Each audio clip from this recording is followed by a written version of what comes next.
अथ नवग्रहपीडाहरस्तोत्रम्।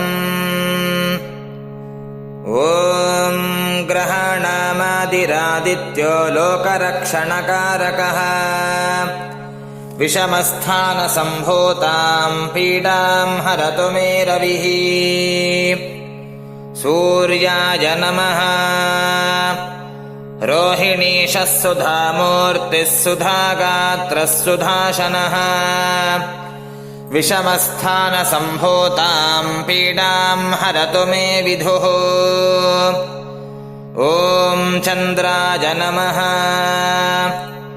भूमिपुत्रो महातेजा जगतां भजकृत्सदा वृष्टिकृद्वृष्टिहर्ता च पीडां हरतु मे कुजः। ॐ अङ्गारकाय नमः।